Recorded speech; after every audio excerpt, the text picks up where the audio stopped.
And if you don't know who I am, I will give you a little bit of a background of that, and then we will get going. A little disclaimer, there's creatures, there's animals all around. I don't know what's going to happen. I'm sure there'll be cats, doing something. There'll probably be dogs knocking things over. I don't know what will happen, but I know you all can handle that. So you'll be good with that. And, what I also want to set you up for here is just the fact that while I have a deck to show you tonight, I really want you to just sort of ease into this webinar. I want you to get really comfortable. I want you to have the ability to, relax. I know so many of you, it's all day work, and you often don't get the opportunity just to relax a little bit. So I want you to have that ability here. So, all right. Welcome to 10 Things We Can Learn from Animals to Manage Compassion Fatigue. So I had such a great time putting this together. And, while the premise behind this is that I think there's so much that we can learn from animals, and not necessarily the species that we're dealing with every single day. Like, some of those are really obvious, and there might be some of those species in here, but I just had a really great time of putting together what I feel like is information that crosses species. If you don't know anything about me, I have been working in the field of veterinary medicine for 25 years, and it was my exposure to compassion fatigue in that field.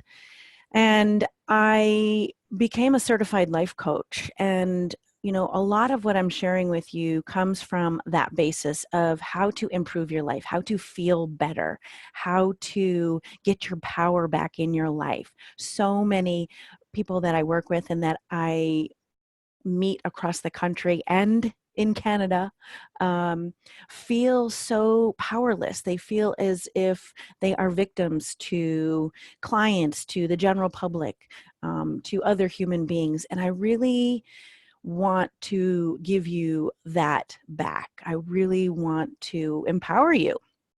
So I'm a lot of things. I'm a pug lover, as you can see. I'm an animal lover just overall. I have a degree in zoology, so it's super fun whenever I get the chance to geek out about animals. I'm all for it. And I'm an imperfect meditator. I'm imperfect at a lot of things. And what's important is that we keep at it, right? I'm clearly a masterpiece and a work in progress, all at the same time. That's how I define myself. Here is me with some of my friends. I get to spend some of my weekends at a farm animal sanctuary near where I live here in upstate New York. And these are some of my friends at the sanctuary, and you might see some more in this presentation. But why this is important is because this is a little bit of how I refill myself, how I rebuild, and that's important to think about too. So first and foremost, I want to know, what's your why? Why do you do the work you do? What's your motivation? Like, what is it that inspires you to do this work? What is it that was your driving force, if you will, to do this work? Share with me a little bit about what that might be. Let's see here. Challenging, rewarding, and love of animals. Yeah, let's never forget, it is challenging and it is rewarding. Isn't that interesting how it can be challenging and rewarding all at the same time? That's wonderful. And the love of animals. Yeah. Lest we never forget that. And it's important to think about, what our why is, why we do this. Because if we lose sight of that, we can understand why we find ourselves at the cusp of something like compassion fatigue, why we find ourselves struggling. I love animals more than people. Yeah, I hear that a lot. I definitely hear that a lot. Motivated by my own story of losing my cat to cancer. So much good stuff here. So much good stuff. All right, let me go back to my slides here. Okay, so I want you to give some thought to some things. What happens to what you experience at work? Where does all of that go? How do you protect yourself while you're doing the work that you're doing? How do you protect yourself emotionally? And what are your particular vulnerabilities, right? We all come to this work from many different places. And we have to understand and be really self-aware of what our own vulnerabilities are. And then, of course, the other question we need to be asking is, were we trained? Were we trained to be able to deal with the emotions that we deal with? Were we trained to have an understanding that we need to be taking equally as good of care as ourselves as we are of those that we're serving? So this quote by Dr. Eric Gentry, I think sums it up pretty nicely. He says that animal care professionals are some of the most pain-saturated people he's ever worked with. The very thing that makes them great at their work, their empathy and dedication and love for animals, also makes them vulnerable. So that's important just to recognize, to put out on the table the fact that, yeah, the work is challenging and it has what we call a cost of caring. So in talking about compassion fatigue, well, what is it? I think you all know, or you probably wouldn't have come to the webinar. So this definition is probably, you already are feeling this to some degree. It's this combination of physical, emotional, psychological, and even spiritual exhaustion or depletion that we feel when we are repeatedly exposed to others' pain and suffering, whether that be people, whether that be animals, whether that be both, whether that be our coworkers, or all the above. And compassion fatigue certainly is a big part of working with animals, but you better believe it's a big part of working with people too. And my belief is this. My belief is there's nothing more important than your mental health. And yet for most of us, we spend very little time, effort, money, resources dedicated to it. And that's to some extent our society. And I know we've got some Canadians joining us tonight. And I do feel, and I say this a lot, that I think Canada's a step or two ahead of the US when it comes to recognizing the importance and support of one's mental health. So we've got some catching up to do here in the States for sure. And like I asked before, I want to ask you to dedicate this time to yourself. So if you've got Facebook open or Instagram open, I would love to ask you to close all that stuff down. If there's something else that's distracting you, I would love for you to kind of shut all that down and give yourself this time. Give yourself your own time and attention. I believe there's nothing more important that you can ever do. So to start us off, I thought I'd start with just a quick grounding exercise.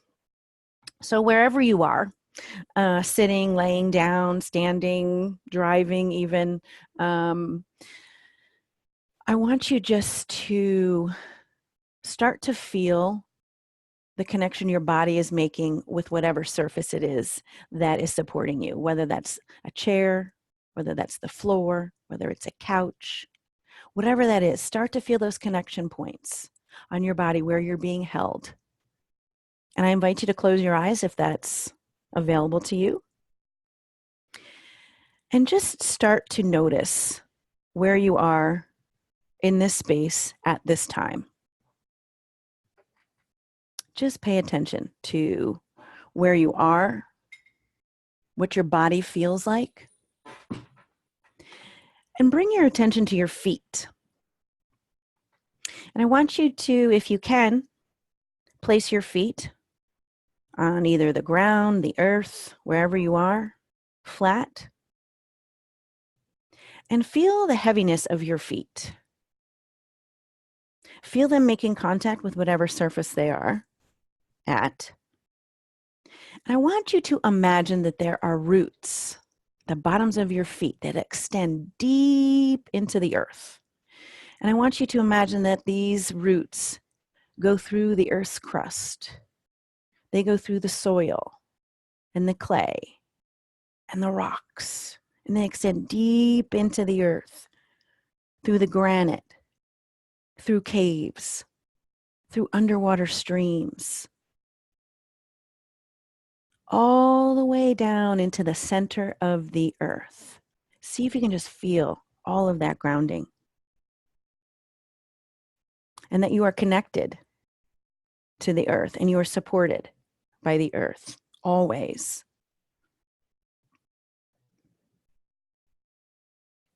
And bringing your attention back up to where you're making points, connection points in the chair, and just start to notice yourself breathing. And if your eyes were closed, you can begin to open them now. So I want to share with you the 10 lessons that we can learn from animals. So the first lesson is about knowing what you can and can't control. I'll be honest with you, I think this is one of the biggest things that I teach people, is making that differentiation. In this image is actually an Arctic ground squirrel.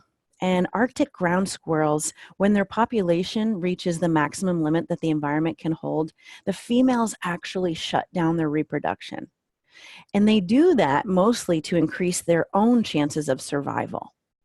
So they understand that they can't control the population, but yet they can control their own impact, not only for their own survival, but their own impact to that.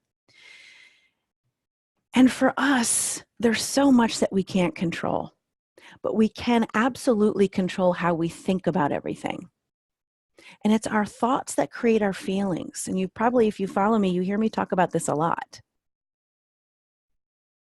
And so many of the people that I work with are expending so much energy resisting reality, resisting what is, right? The way clients behave, or how people treat or don't treat their animals, or whether clients are present for euthanasias or not, or whether the client believes in euthanasia or not, or whether the client can afford the suggested treatment or not.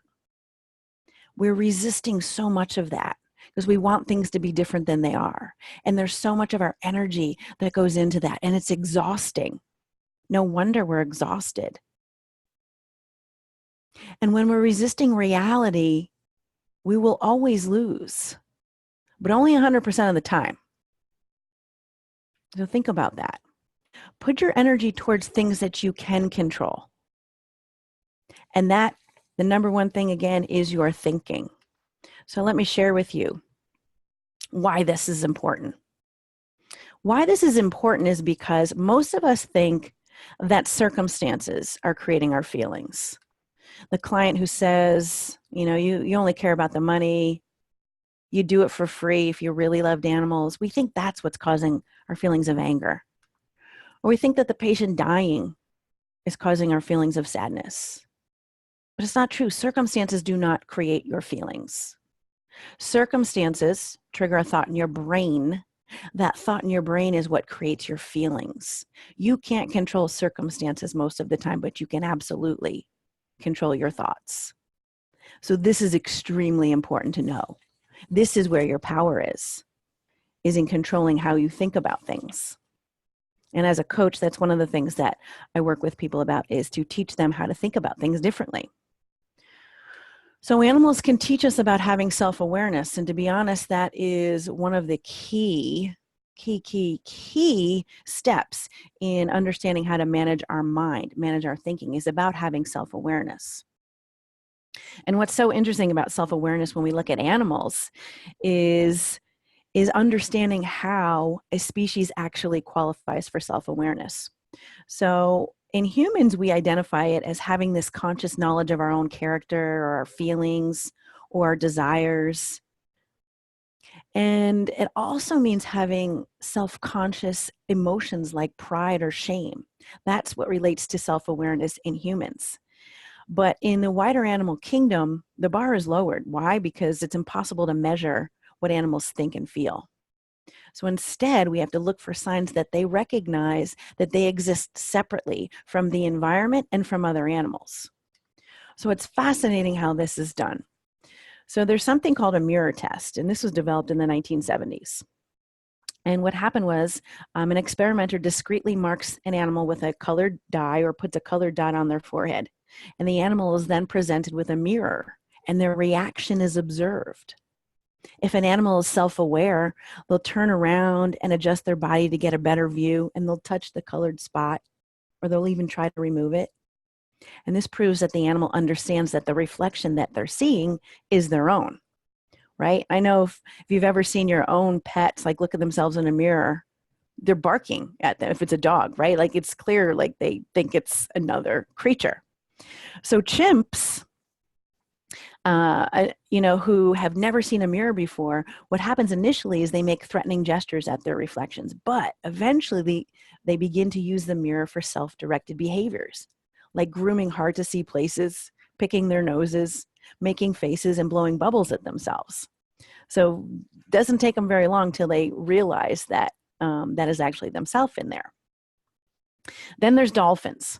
Researchers actually predicted that dolphins would spend more time in front of the mirror when marked and would move to the mirror faster to inspect themselves because they had previous experience with mirrors. But the bottlenose dolphins actually went one step further by consistently selecting the best reflective surface to view their new markings. So they were hip to the markings, but then would find other places in which to view them because they're so freaking intelligent. I think that's why I love dolphins so much, because of that. And another species we must talk about down here in the lower left, the magpie. It's not only the only bird to have passed the test, but it's the only non-mammal species as well. So yay for magpies, who are closely related to crows if you're not familiar with magpies. But they efficiently gained self-awareness in the scientific archives in 2008. So a German study involving placing various colored dots on the necks of the birds where they couldn't see them. And while the magpies didn't react to the feel of the dots, they actually began scratching their necks when they were placed in front of a mirror. So once they saw it, all of a sudden then they were trying to get them off. Those with black dots, which were camouflage against their feathers, didn't react at all. So how is it that self-awareness is vital to managing compassion fatigue? It's because we have to be aware of how we think and how we feel. Remember what I've already taught you here, and that is your thoughts create your feelings. So step one in learning how to manage your thinking is you first have to become aware of what you're thinking. And I know that sounds ridiculous to say. You're like, what is she talking about? That takes deliberate effort because, again, I want you to think about it this way. Your mind thinks like your lungs breathe. Your mind thinks like your heart beats, automatically, involuntarily, without your permission, all day, every day, constantly. 24/7, 365. Your brain is producing thoughts, 60,000 per day, somewhere in there. Most are negative, most are repeats. So to some degree, most of our thinking is untrustable. There is like no new material up there. It's all recycled thoughts. And unless you have awareness to be able to step back and go, wait a minute, my thoughts create my feelings. I don't like the way I'm feeling. What am I thinking? Oh, wow, I'm running this story about how I'm not good enough, about how no one's going to like me, about self-doubt, things like that. That's the key to self-awareness. So self-awareness is step one in managing your mind for sure. And again, it's super important. It's super important. It's also important as we look at ourselves in relation to compassion fatigue. So this slide right here is showing you think about compassion fatigue, sort of think about it as a stoplight. And with the symptoms on a 1 to 10 scale. When we're in the green zone, this is when everything, we're at our best. Everything is going great. There's no negative effects of the work at all. And I'll be honest with you, you probably all were in the green zone like for the first 2 weeks of, your work, and that was pretty much it. Most of us spend our time in the yellow zone. So that means that, we're kind of in that in-between place. But the red zone is the danger zone. That's the place where, the high end of the red zone is where we're clinically depressed, where we go out on leave, where we have a nervous breakdown, where we're completely withdrawn from people, where we are attempting suicide, right? So being aware of the indicators that put us into the lower end of the red zone is key. So it's important to know what your lower end of the red zone looks like. It's important for you to know what your personal behaviors are, if you will, that are indicating that you're edging into the danger zone. So for me, I can tell you, I know I'm getting in about that 7 or 8 when I start canceling appointments, when I start isolating from people, when I start emotionally overeating, when I feel overwhelmed by everything, like just everything's overwhelming. I know right then and there that I'm in that lower end of the red zone, and I need to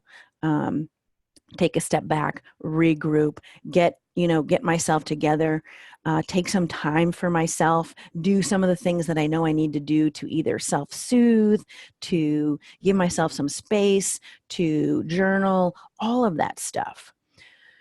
So this is where self-awareness is key. If we're not recognizing, if we're not paying attention to what's going on, this is how all of a sudden we can find ourselves completely, debilitated. Number 3 is about learning how to grieve and to let go. Dr. Rachel Remen says that we burn out not because we don't care, but because we don't grieve. She says we burn out because we have allowed our hearts to become so filled with loss that there's no room left to care. And elephants, have so much to teach us in so many realms. Like I could have done a webinar just on elephants, but their response to death has been called probably the strangest thing about them. They almost always react to dead elephants' remains. Occasionally, they even react to humans, their remains. The remains of bones or other species they completely ignore. Joyce Poole writes, "It is their silence that is most unsettling. The only sound is the slow blowing of air out of their trunks as they investigate their dead companions. It's as if even the birds have stopped singing. They cautiously extend their trunks, touching the body gently as if obtaining information.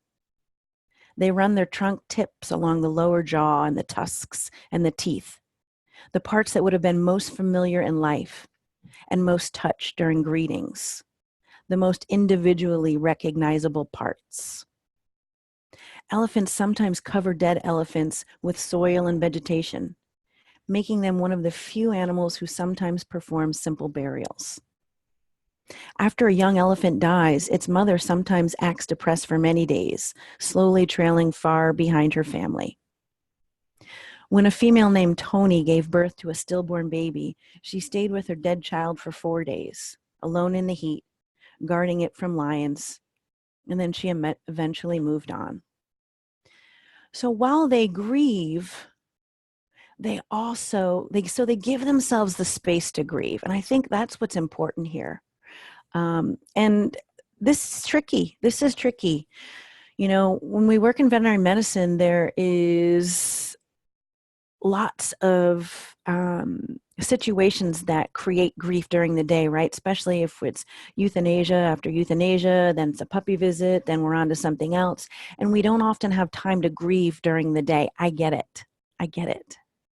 But if we don't give ourselves the space and the time and the opportunity to grieve later, you can see why we eventually then get so filled, our hearts get so filled, because we haven't taken that time.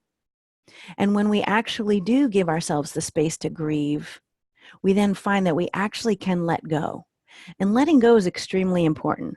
We have to be able to let go of, again, difficult emotions when it's their time to leave us, but also let go of when we're beating ourselves up, when we are self-sabotaging ourselves for telling ourselves stories about how we're not doing it good enough, we should have done something different. Again, we come back to resisting reality when we're pushing against what is. And, there's a beautiful story of the importance of letting go. And it's a story of how they used to trap monkeys in India many, many years ago. They would take a coconut and they would attach a wire to one end and tie it around the base of the tree. And the other end, they would drill a hole big enough so that the monkey's hand could fit into the coconut, and they'd fill it with bananas. And they would fill these coconuts with bananas and leave them at the base of the tree, and the monkeys would come down from the trees and they'd stick their hand into the coconut and grab the banana in the coconut with a fist. Because they had the banana in their hand, when they tried to pull their fist out, they couldn't get it out of the coconut. Essentially, they became trapped. So the way to release themselves was to let go. They needed to let go of the banana in order to free themselves. But because they wouldn't let go, they became trapped. And this is what happens to us when we don't let go of things. We become trapped. We become trapped by our own emotions. Number 5 is about forgiveness. It's about forgiveness of self and forgiveness of others. So important. And this picture right here is Noah. Noah, it was a horse at the sanctuary where I work, and he was probably one of the most horrific abuse cases that the sanctuary has ever dealt with. The long and short of it was he was found in a dilapidated barn that was half caved in with 2 other horses on the back of a property, all abandoned. Like, when the rescuers found him and the other 2 horses, it was clear that there hadn't been water or food there for a long time. He was at least about 200 pounds underweight. He was skin and bones. And, his recovery was short of miraculous. Like, literally, his left front hoof was so long and twisted it resembled a dish rag. And, there was so much fear that the coffin bone that's in there was twisted, but miraculously it wasn't. And he recovered against all odds. And he forgave people because he didn't know, he had never experienced the goodness of people, but he learned to forgive. And he reminded me all the time, he's since now passed, but he reminded me all the time about the power of forgiveness. Like, he saw nothing in humanity to want to befriend us, but yet he was able to trust and he was able to forgive. And what a great example of that. So this quote from Don Miguel Ruiz from the 4 Agreements, I just love. How many times do we pay for one mistake? The answer is thousands of times. The human is the only animal on earth that pays 1,000 times for the same mistake.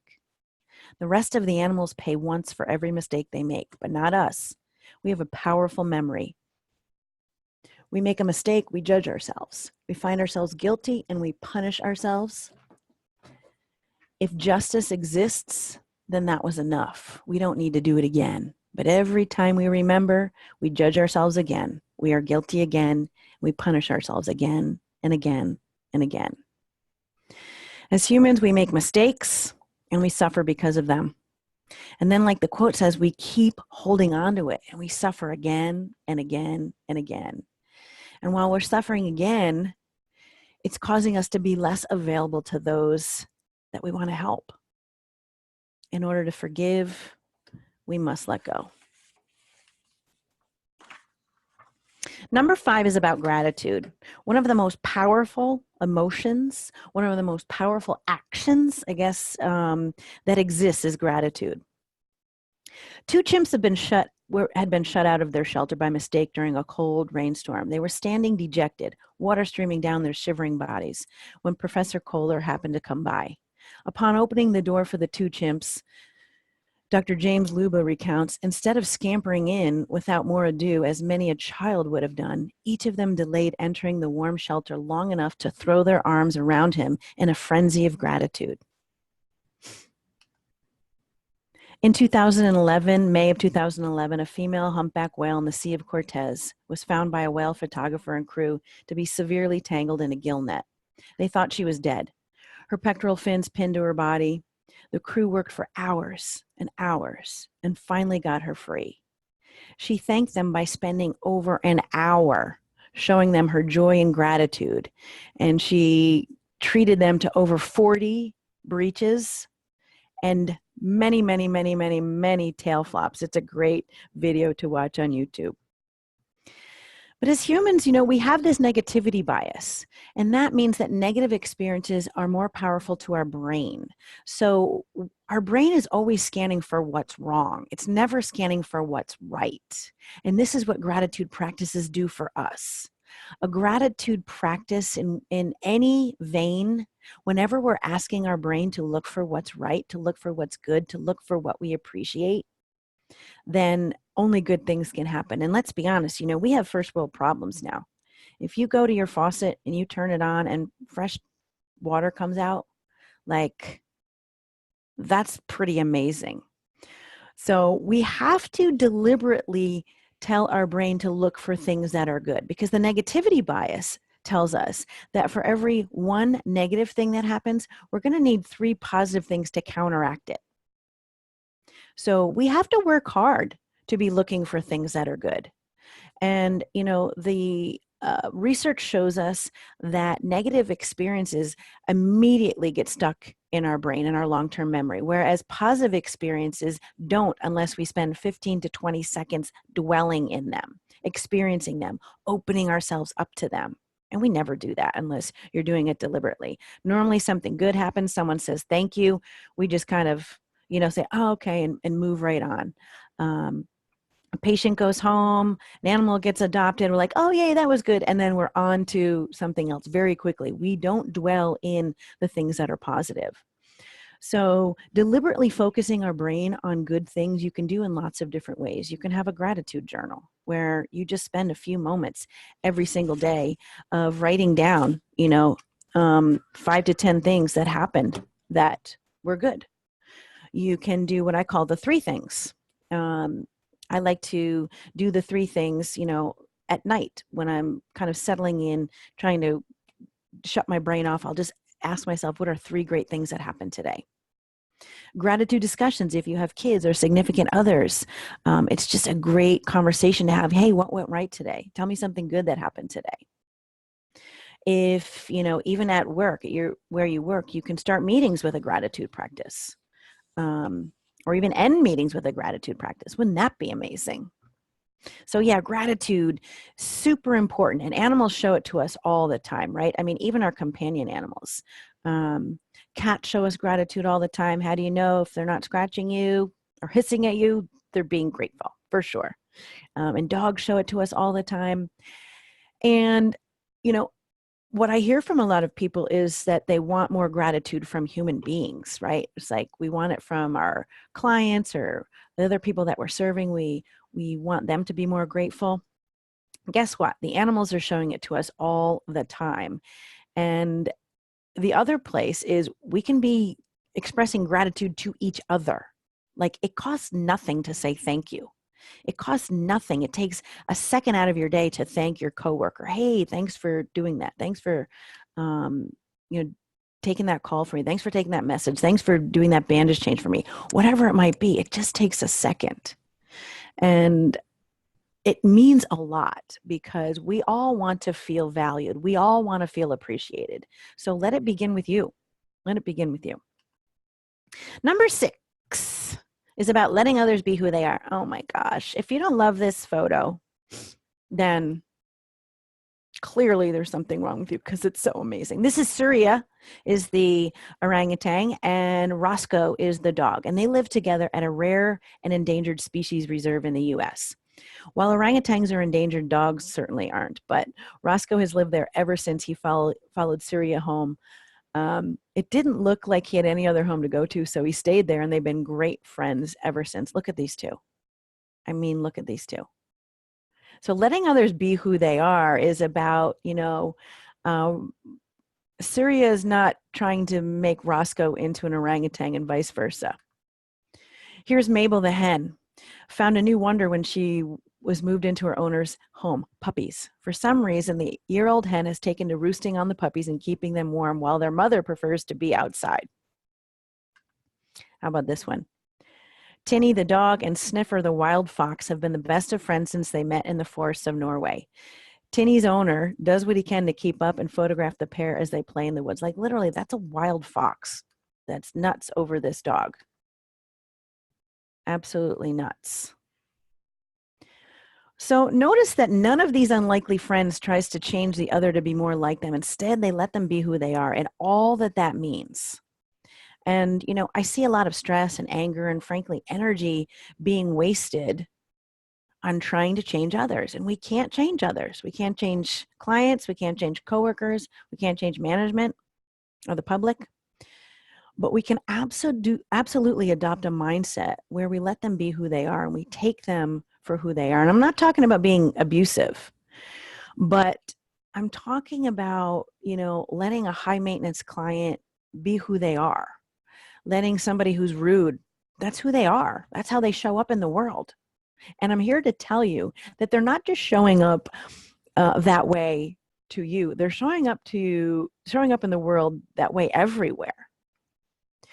So when was it? Last week, I was doing a workshop for a veterinary practice, and the manager used to own a Toll House cookie store, like where you go and you buy chocolate chip cookies, Toll House, freshly made. Like, what could possibly ever go wrong? And she was talking about how rude people were and how mean people were about cookies. She said she had coffee thrown at her, cookies thrown at her. And it just reminds me that sometimes we think we take it all so personally, especially in veterinary medicine, especially in animal welfare work. When we're dealing with the public, we think that, you know, that the public's out to get us. The way people are behaving to you, they are behaving that way everywhere. At Starbucks, at their mechanic, at wherever they go, at their own doctor, they're behaving that way everywhere. So, you know, we've got to give people the benefit of the doubt that they're doing the best they can. And I know their best they can may not measure up to yours, but when you assume that people are doing the best they can, the life you change is your own. It frees you up. It frees you up. All right, number 7 here, knowing how to handle stress. Well, I figured that you work with animals. I think we already can really see how animals deal with stress. First of all, they know how to release it in lots of different ways. They know how to sleep virtually anywhere, right? They know how to play. They know how to be active to get out some of their energy. They know how to take really good care of themselves. They know how to have a little bit of fun, right? They know how to play. We've forgotten how to play. These are my own 2 nut jobs right here, Mabel and Ernie. And wild animals know how to play, like they do. And they do often, it's just about having fun. It serves no other purpose than having fun. So I ask you in your own life, you know, where are you missing out on having some fun? Where can you introduce more play and more fun into your life? Why? Because it makes you feel good. It relieves stress. It absolutely relieves stress. Which brings us to number 8. Create and enforce your boundaries. Oh my gosh. Companion animals are, you know, do a great job at demonstrating their own boundaries. Cats are super good at it. Like, you don't need to, you know, ask many questions. A cat will tell you right up whether or not, oh, and speaking of cats, I have one jumping. There we go. Cats leave nothing to the imagination. They're very clear about what their boundaries are. And, you know, again, some of them go the opposite direction, though. Some have no boundaries. This is, you know, the cat that, like this one that was just crawling all over here. No boundaries, like just all in my grill all the time. Dogs, we know those dogs that you go to somebody's house and the dog is just all over you, like literally sniffing you in inappropriate places, jumping all over you.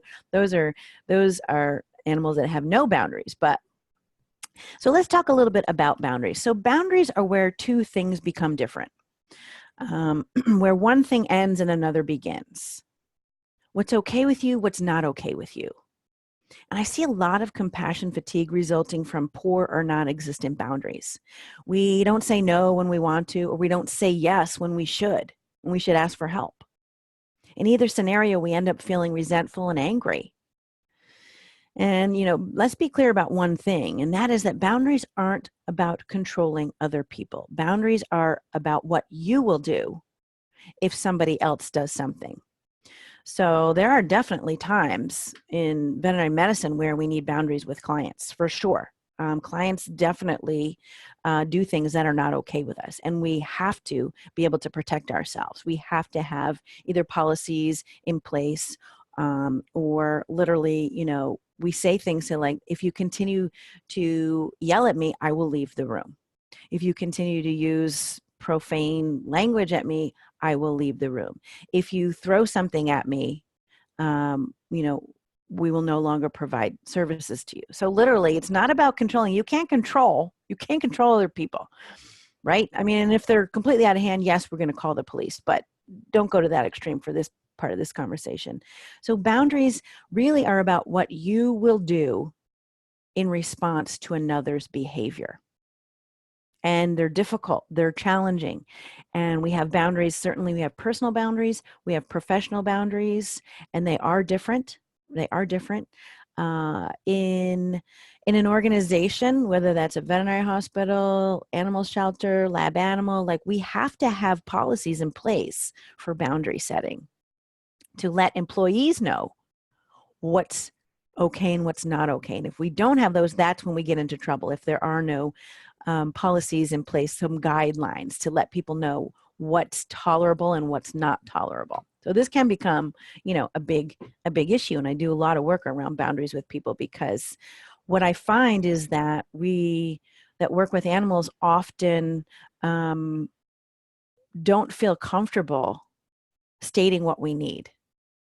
And because of that, we get taken advantage of over and over and over again. And much as I hate to say it, it's our own fault. It is. So, but we can do things about that. And I'm going to talk with you. I have a course that I'm going to talk with you about here in a couple minutes that deals with boundaries as well as some of these other things. So number 9 is, you knew it was coming, right? You know that I'm not going to be talking about compassion fatigue unless I'm also talking about, well, how do we take care of ourselves? And guess what? Once again, animals demonstrate this really beautifully. So chimpanzees in Tanzania have been observed using plants in many different ways. There's this one shrub called Aspilia, and it has these bristly leaves, and the chimps will carefully roll up these leaves and put them in their mouth, and they'll roll them around in their mouth before they swallow them whole. And the prickly leaves contain a chemical that kills internal parasites. The same chimps also peel the stems and eat the pith of the Vernonia plant. In biological research, Vernonia was found to have antiparasitic and antimicrobial properties. And it's only the sick chimpanzees that eat the plants. The chimps will often grimace as they chew the Vernonia pith, indicating that they are not doing this for fun. And then there's these macaws right here. They detoxify themselves by swallowing kaolin clay. Amazonian macaws consume toxic berries to mitigate stomach problems. And my very own favorite pigs use mud to not only cool themselves, right, when they're hot, but also to provide themselves with sunscreen. And we see this at the sanctuary all the time, especially the fairer-skinned pigs. But they all, right, like that's why they're going into the mud, is because it feels good. Feels good. They're taking care of themselves. They're meeting their own needs. And animals have this intuition to meet their own needs, and sometimes it's for survival, but many times it's just for comfort. As people who are drawn to help others in veterinary medicine and animal welfare, we have to learn how to take care of ourselves, how to meet our own needs. It's such a non-negotiable, and so many of you ignore this. And trust me when I tell you, it will catch up with you. Self-care is not about pampering ourselves as much as it is about turning our own attention towards ourselves, to refill, to rebuild, to rejuvenate, to rekindle. That's why I would name my company is Rekindle.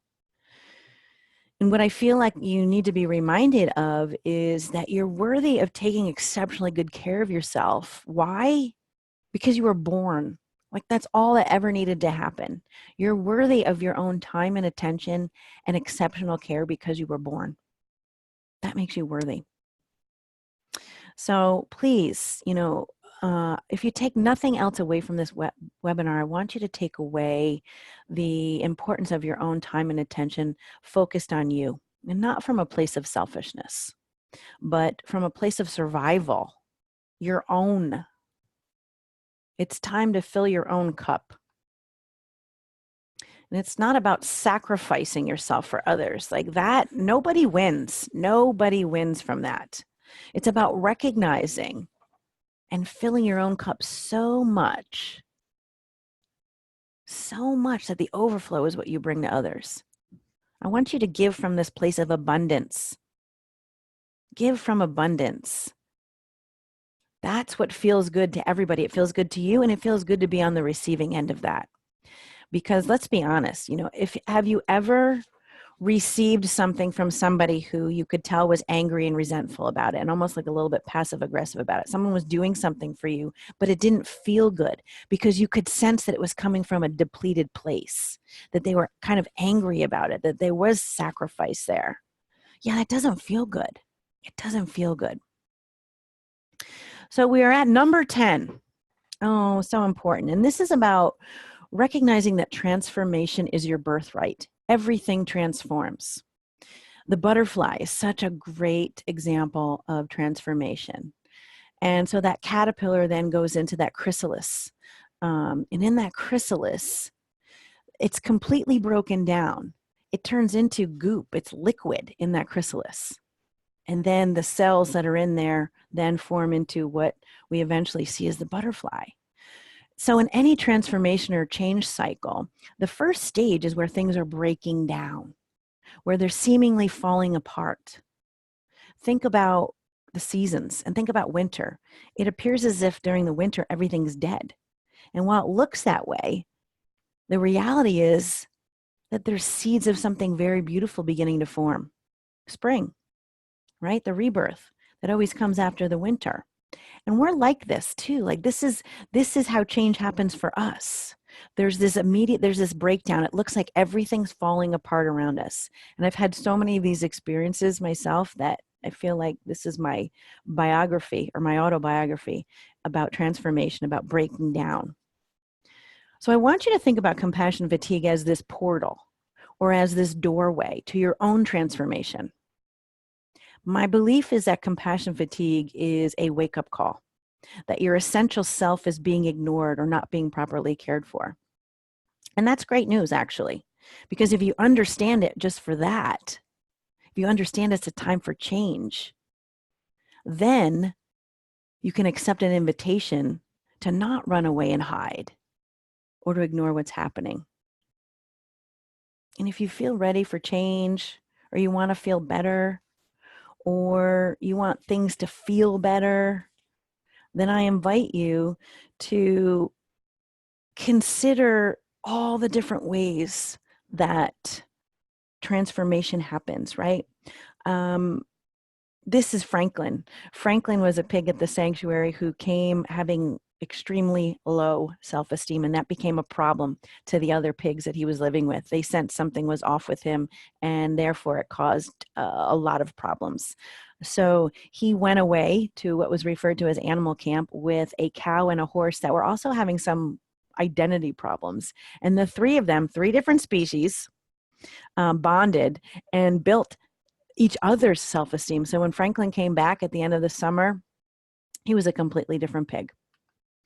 This is Buddy. Buddy is a blind Appaloosa that, if you notice, also has had his eyes removed. And when he came to the sanctuary, he was newly blind and was having explosive panic attacks. He'd been hit by a car. He was not dealing with being blind well at all.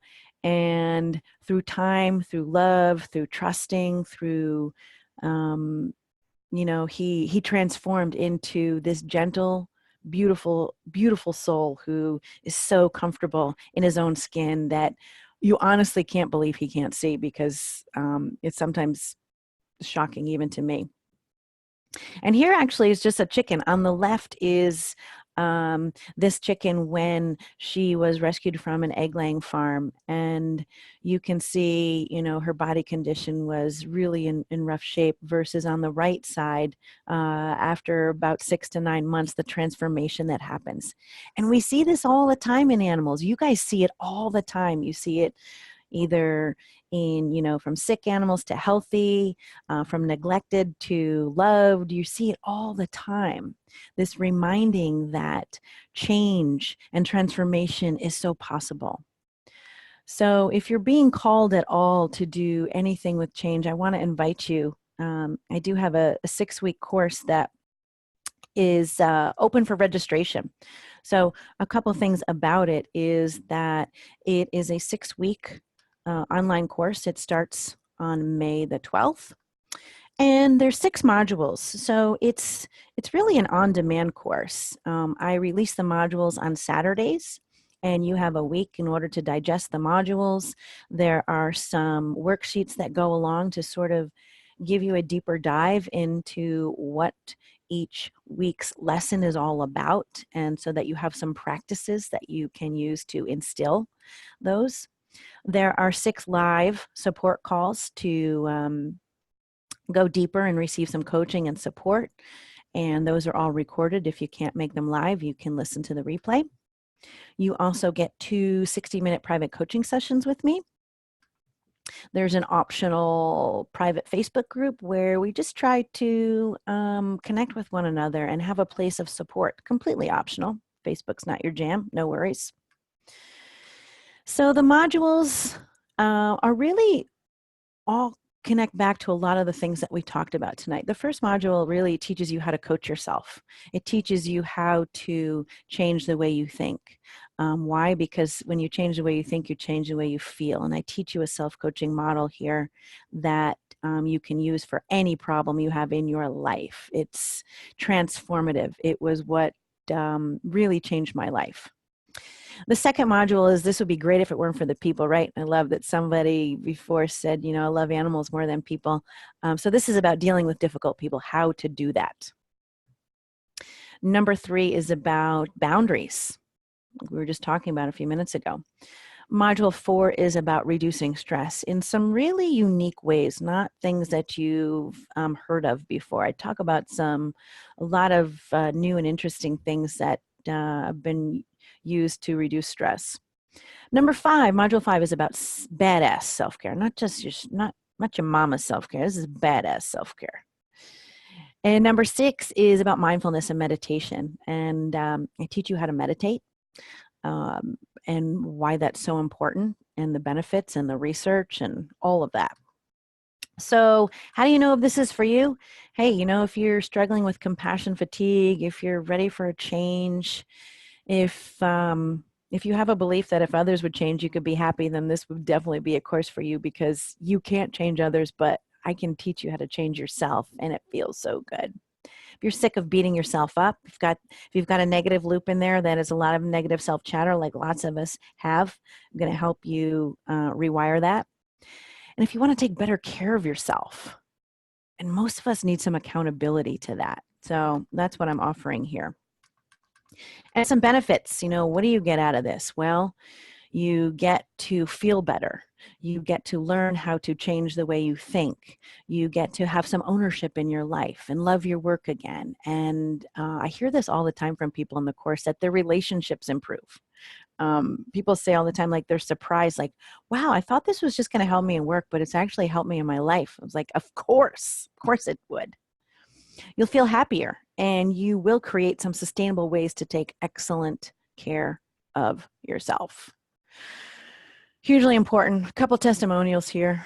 And again, you know, just talking about how we all need support, how we're not alone, how this course really is geared towards anyone that works with animals, and offers, you know, real world depth of advice and support, highly recommended. So if that's something that speaks to you, the investment is $297 and registration is open now. You can just head on over to my website. It's very clear where it is, or it's just at rekindlesolutions.com/enroll. And those of you in practices that I've had veterinary practices where a bunch of staff members want to get in on the course, so I do offer a discount for that. So you can email me for that. And with that, I want to just come back on, and somehow I'm like right to the almost to the 2 minutes. Somehow that worked beautifully. I don't know how exactly I did that, but I really want to thank you for your time tonight, for your attention, for sticking with me, and mostly giving yourself just a little bit of time. So if you have any questions you want me to answer, put those over in the chat box. I will stick on here as long as you have questions. If there's something I can help you with, if there's something you want to reach out to me privately about, you have all that contact information. And I just love being with you tonight. So I hope you enjoyed this webinar as much as I enjoyed putting it together. And again, if there's any questions, I'm here to answer. If not, we will say goodnight. Good night, Jenny. Hi, Kathy. Sonia and May. Thank you, guys. Cheryl. Hello, Cheryl. Heather. Hi, Heather. Amanda. I love you all. I think you're just doing amazing work. Please take good care of yourself. If nothing else, please take great care of yourself. So I don't see any questions. That's great. That means I was somewhat clear with everything. So I want to respect your time. Good evening. Good night. Be well. Thank you. Goodbye.